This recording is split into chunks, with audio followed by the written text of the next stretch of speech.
జరుగుతున్నటువంటి ఈ ర్యాలీ మరి దొంగ ఓట్లు ఈరోజు ఎట్లా అవుతున్నాయో మా రాహుల్ గాంధీ గారు ఏఐసిసి పిలుపు మేరకు ఈరోజు మేము ఈ ప్రోగ్రాం తీసుకోవడం జరిగింది.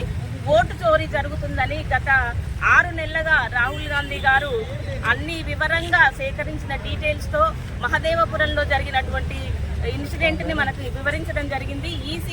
ఈసీకి ఒక సవాలు విసిరాడు. ఏంటి అంటే ఇక్కడ దాదాపుగా 1,00,000 ఓట్లు దొంగ ఓట్లు ఇక్కడ నమోదైనవి. కొన్ని 5 రకాలుగా ఈ దొంగ ఓట్లు నమోదైనవి. ఒకటి ఒకే అడ్రస్ మీద 100 మంది జీరో అడ్రస్ మీద, అంటే వితౌట్ అడ్రస్ జీరో అడ్రస్ మీద దాదాపుగా 4,000 ఓట్లు రికార్డ్ అయినాయి. కొత్త ఓటర్లుగా 30,000 మందిని రికార్డ్ చేయడం జరిగింది. మరి రకరకాల ప్లేస్లలో ఒక్కడికే ఓట్లు ఉండడము, ఒక చిన్న డబుల్ బెడ్రూమ్ ఇల్లు, సింగిల్ బెడ్రూమ్ ఇళ్లలో కూడా 100 మంది అడ్రస్తో ఈరోజు ఓట్లు వేయడం జరుగుతుంది. దాని ఓనర్ ఎవరని చూస్తే బీజేపీ నాయకుడు ఉన్నాడు.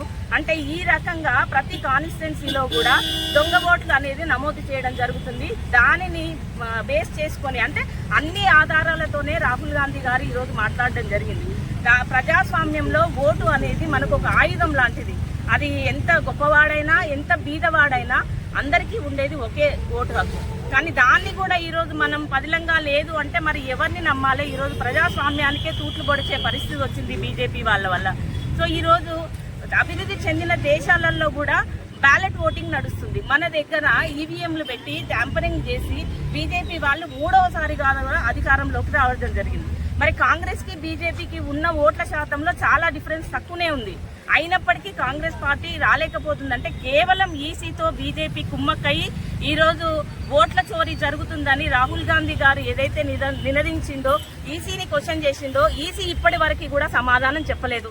రాహుల్ గాంధీ గారు అడిగింది ఒకటే ఒక క్వశ్చన్. ఏమడిగాడంటే మీ దగ్గర ఉన్నటువంటి డిజిటల్ డేటా ఏదైతే ఉందో ఓట్లకు సంబంధించిన డేటా మాకు ఇవ్వండి అని అడిగితే వాళ్ళు సమాధానం చెప్పకుండా మీరు సాక్ష్యాలు ఇస్తారా అంటే మాకు అలిగేషన్ చేసినప్పుడు సుప్రీంకోర్టు అయినా కూడా సుమోటోగా తీసుకుని దాన్ని విచారణ చేస్తుంది.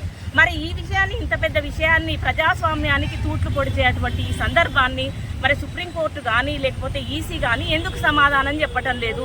జరిగినటువంటి ఈ ఏదైతే ఓట్ల చోరీ ఉందో దాని మీద ఎందుకు కమిషన్ వేయరు?